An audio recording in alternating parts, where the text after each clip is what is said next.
Hi, everybody. Welcome to English Digest. I'm Tom. Hi, I'm Stephanie. And I'm sure we're all very excited today because we're going to continue talking about Mythbusters Jr. Adam Savage is back with a new show. He's not there with Jamie Heineman, though, but he is there with some kids here who are bright kids.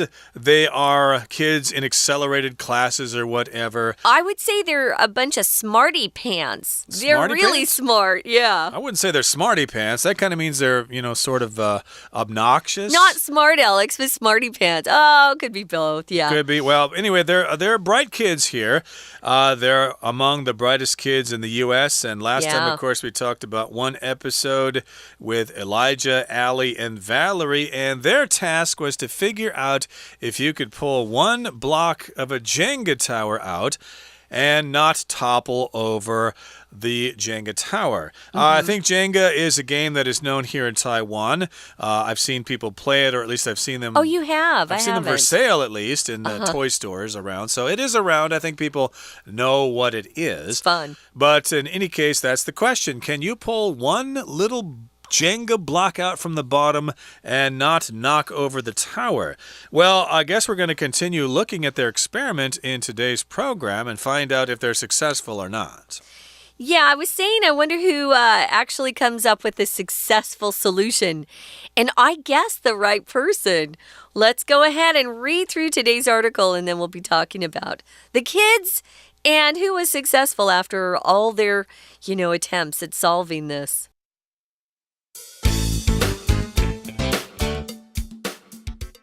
When their devices are good to go, Elijah, Allie, and Valerie start their experiments. Up first is Elijah, but his bungee cord contraption fails to stand up to the test. Next, Allie can't work up enough speed to keep the tower from falling. It's not until Valerie's pneumatic arm effortlessly knocks the block out that the tower falls back into place. The arm had just the right amount of speed to remove the block without upsetting the game. Her test confirms that it's possible to remove a single bottom Jenga block without losing the game as long as you do it quickly enough. On another episode, Kenan, an astrophysicist, and Rachel, a designer, are joining Allie and Adam to investigate the myth that no one can hear you scream in space. To test it, the team members build a vacuum chamber to recreate the conditions found in outer space. First, they place bellows and a whoopee cushion inside to mimic human lungs and a larynx, respectively. Then they use a pump to remove all the air from the chamber. As Kenan, Rachel, Allie, and Adam remove the air, an electric motor pumps the bellows, which in turn release air out of the whoopee cushion's opening. The cushion's thin membrane generates a noise when air travels through it, standing in for the human scream. During their test, the team members record audible sounds until they get as close to a full vacuum as possible. When they finally reach their goal, the audible scream disappears, even though the bellows and cushion are still operating. The kids have proved this myth correct. Or have they? Tune in to Mythbusters Jr. this May to watch their experiments continue. Okay, let's jump in, guys. When we last left our very bright minds, those are the kids that came up with 3 different solutions for pulling out that Jenga block. We really hadn't tried them. We hadn't actually done the experiment. But now we're going to talk about who came up with the best idea, what worked, what didn't. So when their devices are good to go, Elijah, Allie, and Valerie start their experiments. Now, we've talked about devices before. It's, something that's not so big. Usually devices are smaller than, say, a big tractor or something. But a device is a thing that's made for a particular purpose. It's usually mechanical or maybe a piece of electronic equipment. So their devices are good to go. This phrase we use quite a bit, to be good to go. I'm good to go. He's good to go. We're good to go means you're ready. You're ready for whatever. So their devices are ready or good to go. Elijah, Allie, and Valerie, they're going to start doing their experiments. Up first, who gets the first chance to see if his works is Elijah. Remember, he has the bungee cord contraption that fails to stand up to the test.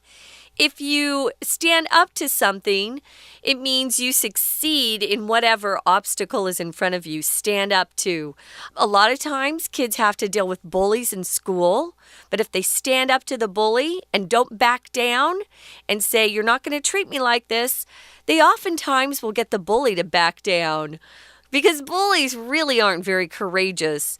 They just want to scare other people. But sometimes if you don't stand up to somebody, they'll walk all over you. So make sure you are standing up to whatever your test is or obstacle or something that's making life difficult for you. Stand up to it.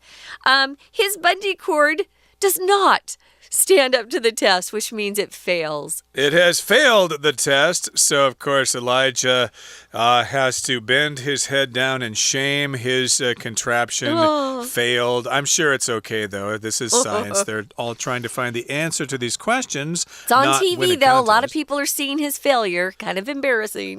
True. It depends on whether his parents are tiger parents or not. True. But in any case, yes, it fails to stand up to the test, so we'll find out if the other kids' contraptions will work. Next, Allie can't work up enough speed to keep the tower from falling. Allie was going to use a bicycle, but she just couldn't pedal the bicycle fast enough to stop the tower from falling over. So we could say that Allie's contraption, the bicycle contraption, did not stand up to the test. She couldn't generate enough speed, and the tower was knocked over. It fell over. So it's not until Valerie's pneumatic arm effortlessly knocks the block out that the tower falls back into place. So it seems that Valerie's test here, Valerie's device, her contraption, has stood up to the test. It has succeeded where the others have failed.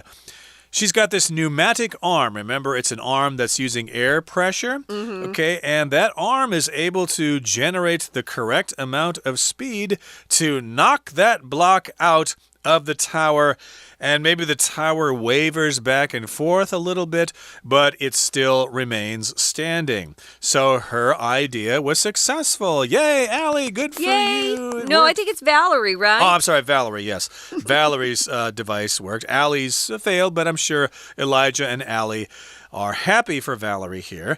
And again, we're talking about her pneumatic arm. It's not until this happened. So not until that happened. Up to the moment, things did not happen. But when her arm started working, then things were successful. Not until then. No earlier, no later, but right at that moment. And the word effortlessly is an adverb. It just describes the action of the arm not really needing any effort at all. It's like moving, very smoothly. It just knocked the block out. It did not hesitate. It worked perfectly. I could say yesterday it wasn't until I got home at 7 p.m. that I was able to eat. So I had to go all day without any food. That often happens to us if we're too busy. So Valerie is the champion. Her experiment really worked well, because it sounds like it was really easy for that pneumatic arm to knock the block out. The arm had just the right amount of speed to remove the block without upsetting the game. Upsetting the game here just means knocking it over. If you upset the trolley car or whatever, you could talk about different types of toys. If you upset it, just usually means it falls over. It's no longer in the right order. It doesn't mean that the game's getting mad. No, upset, to knock it over. So her test confirms or proves that it's possible to remove a single bottom Jenga block without losing the game.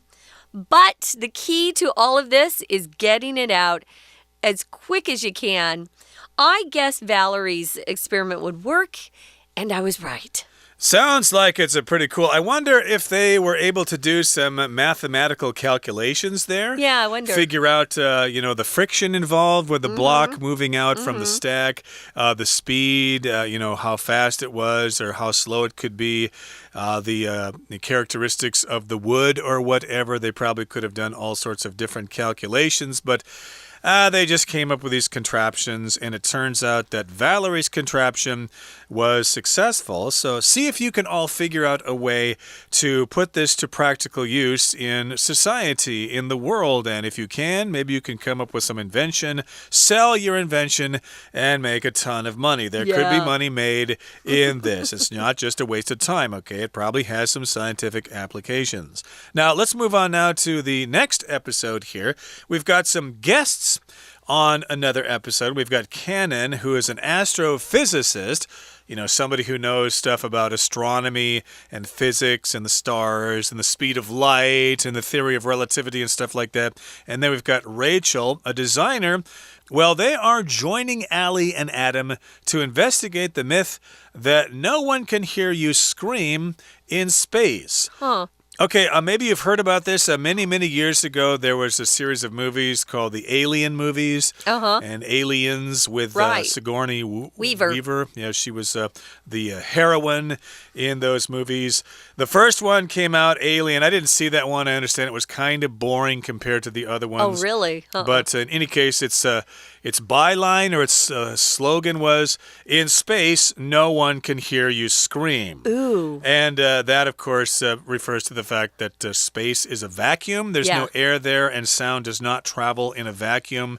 But they kind of want to prove that. Is it true no one can hear you scream in space? Is that true, or is that just a myth? Well, we'll find out how their experiment goes in just a second here. Let's take a break now and listen to our Chinese teacher. Hello everyone, my name is Tina. 我们继续来看这个流言终结者少年队。今天首先上场的是伊莱贾。我们在第一段的第二个句子后面提到，他发生了什么事呢？ But his bungee cord contraption fails to stand up to the test. 他虽然做了一个设计，但是他的弹力绳装置却没有办法经得住考验。Contraption 当作名词，有新奇装置的意思。A fail to do something 则是做什么事情失败或者是无法完成的意思。不过我们要来看一下 stand up to 可以解释成为经得起什么的意思。举个例子来说，这种建筑很能够经得起强风。你就可以说 This type of building stands up to the gales very well. 接着我们来看一下 Valerie 的状况。It's not until Valerie's pneumatic arm effortlessly knocks the block out that the tower falls back into place. 在这里要懂得它的翻译的意思，请同学先把 is not until 以及后面 that 所连接的子句呢，把它勾勒出来。看到这样子的句型，我们的中文就要翻译成为直到怎么样才怎么样。所以直到 Valerie 她的气动手臂呢，能够毫不费力的敲出积木块，然后才能够使得积木塔落回原位。这样子看懂了吗？当然这种句型也是有变化的，那么呢我们可以再看更多的文法详解的地方都有注解跟说明哦。我们来看一下 effortlessly 在这里呢是解释成为毫不费力的副词的意思。接着继续看到第二段的第一个句子 On another episode, Cannon, an astrophysicist, and Rachel, a designer, are joining Allie and Adam to investigate the myth that no one can hear you scream in space. 在这里的 episode 常常可以用来指的是电视或者是连续剧里面的一出或者是一集。举个例子来说，这部电视剧的下一集将在星期五播放，你就可以说 The next episode of this television movie will be shown on Friday. 而在这一集当中呢，天体物理学家 Cannon 跟设计师 Rachel 加入了这个行列，调查的是没人能听到你在太空中尖叫的这个留言。同时要注意的是 the myth 后面用 that 接的是一个名词子句，所以在这里只能够用 that 来表达哦。We're going to take a quick break. Stay tuned. We'll be right back.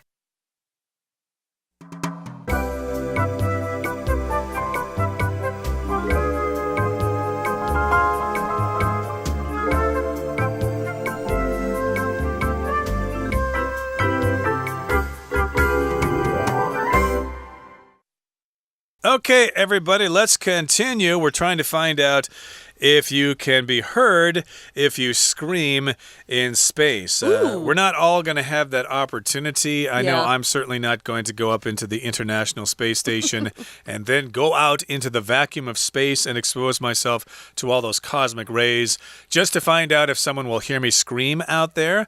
But you never know, there might be a situation in which this knowledge might be useful. So the question is, can someone hear you if you scream in space? And to test this idea, the team members build a vacuum chamber to recreate the conditions found in outer space. Cool. So here we've got the word vacuum. You may have seen this word when we talk about that machine that takes dust and dirt off your carpet. Right. That's a vacuum cleaner. Vacuum, of course, means an empty space that has no air in it. We describe space as being a vacuum, not a vacuum chamber, but a vacuum. A chamber is like a special room that does not have any air in it. And they need to build this special vacuum chamber to test this question. Can you be heard talking or screaming in space? Really scary, this whole idea. I would hate to be stuck in space, first of all, but then have to scream because you're scared or there's a problem and no one's around. Yeah, I wanted to mention, Tom did say that we call that device that we clean our rugs or floors with a vacuum cleaner. You can actually just refer to it as a vacuum. Hey, where's the vacuum? Is the vacuum broken again? You also use it as a verb. You want to vacuum the floor. But here we're talking about a space or a room that doesn't have any air in it. And they created this to kind of mimic or recreate the conditions that you actually find in outer space. Most of us won't ever get the chance to go. You'd have to be really rich or be, an astronaut to get out there in outer space. So first, they place something called bellows in a whoopee cushion inside to mimic human lungs and a larynx, respectively. Bellows, when I think of bellows, look up a picture in the dictionary. It's kind of hard to explain, but it's something that you can use to generate air, right? And we often saw it in old days, 100, 200 years ago. They would use bellows to kind of fan the flames in a fireplace to make them stronger. That's what bellows are. Whoopee cushions are those fun little things that you fill with air and you put underneath someone's seat so that when they sit down on them, it sounds like they're farting, which is always fun for the person who's playing the joke on the person who it looks like is letting some gas out of their body. A cushion, usually something soft that we place on a sofa or a chair. It's usually made out of cloth and it's stuffed with something like soft cotton that makes it comfortable, a cushion. But it's a whoopee cushion, which is a toy, kind of a gag toy, something we use for fun. And I'll let you take it from there, Tom. We have more words. All right, so they're using bellows here and a whoopee cushion to stand in for human lungs and a larynx, respectively. So when you talk about a series of things, we often put the word respectively at the end to tell you that the first thing mentioned refers to the third thing mentioned, and the second thing mentioned refers to the fourth thing mentioned. Right. If you're referring to two things. So I could say that the strawberry milkshake and the chocolate milkshake are for John and Tommy, respectively. So the strawberry one is for John, and the chocolate one is for the other kid I mentioned there. I already forgot the name. But in any case, indeed, that's what these things are. The bellows stand for the human lungs, and the whoopee cushion stands for the larynx. The larynx, of course, is your voice box, which is where your vocal cords are, where you make the sounds of your voice. Right. So then they use a pump to remove all the air from the chamber. A pump is something we use for bicycle tires, right? If your tire goes flat, you want to pump it up or add air to it. A pump can also remove air. I have one of those pump air mattresses that are kind of like fake beds for friends or family who come over to stay with me. And it will push air into the mattress, which is kind of a plastic fabric that it's made out of, and then it will take the air out. That's the pump.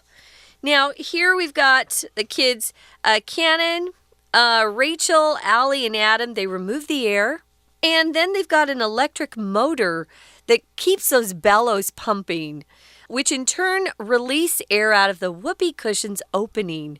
So they've got it all rigged to work correctly. To rig something just means to set something up. And they're pretty smart the way they're going about this. Indeed. So I guess the bellows and the whoopee cushion are inside the vacuum there. So the bellows blows the air at the whoopee cushion. If there's air, then the whoopee cushion will produce a sound, something like that, I imagine. Right. So but that's a scream, I guess, huh? I guess that's supposed to be the scream right. in space there. But, if they suck all the air out of this vacuum chamber, the question is, will we still be able to hear the fart sound of the whoopee cushion when the air is generated from the bellows here? So again, we've got the electric motor doing that. It pumps the air out. It pumps the bellows, and that releases air out of the whoopee cushion's opening. The cushion's thin membrane generates a noise when air travels through it. So a membrane is just a surface here, but it's thin here. And when air passes through that membrane or across the membrane, it creates or generates this noise. And that, of course, would be the sound of a fart here. And that will stand in for the human scream. If you're standing in for something else, it just means instead of the real thing or the real object or person there, you've got somebody who's subbing in. We'll have stand-ins for famous actors or actresses when they're trying to set the lighting on movie sets or TV shows. That famous actor or actress doesn't want to stand there for hours while they get the light correct or the shot correct. Someone else will stand in for them. So during their test, the team members record audible sounds until they get as close to a full vacuum as possible, which means as they get to removing all of the air possible from that chamber, audible just means something you can hear, right? An audio tape is a tape that records sound. So audible just means it's able to be heard.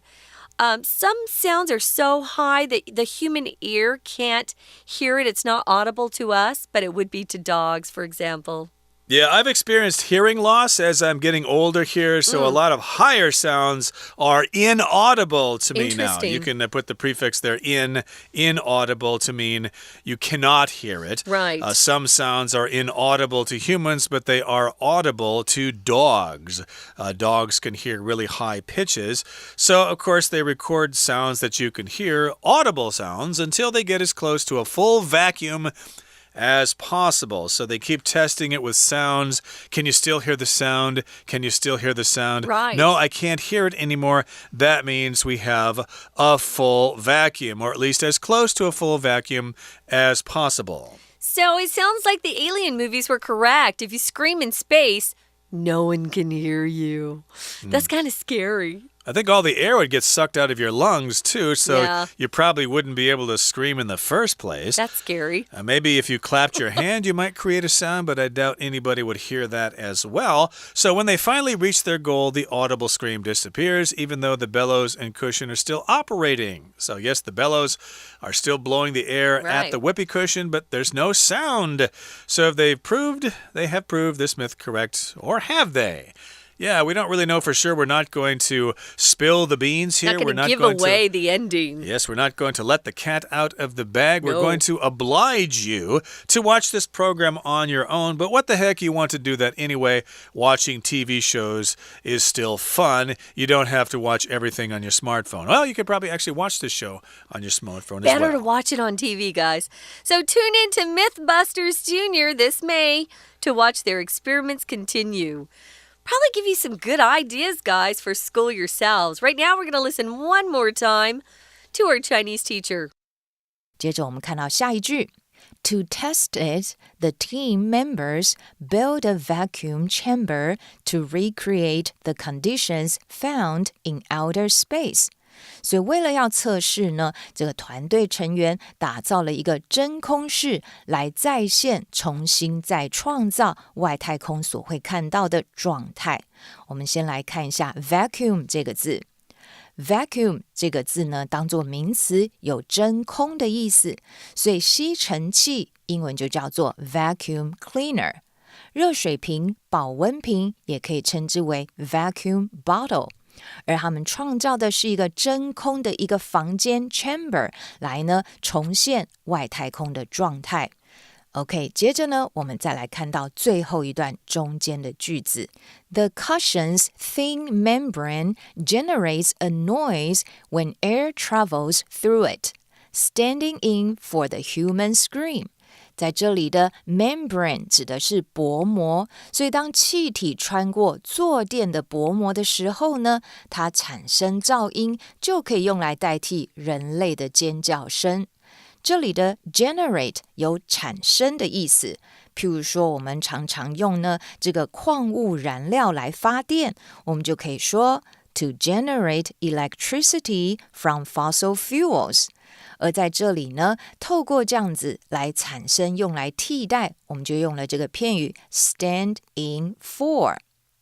最后有没有成功呢？我们来看一下在后面的倒数第三个句子。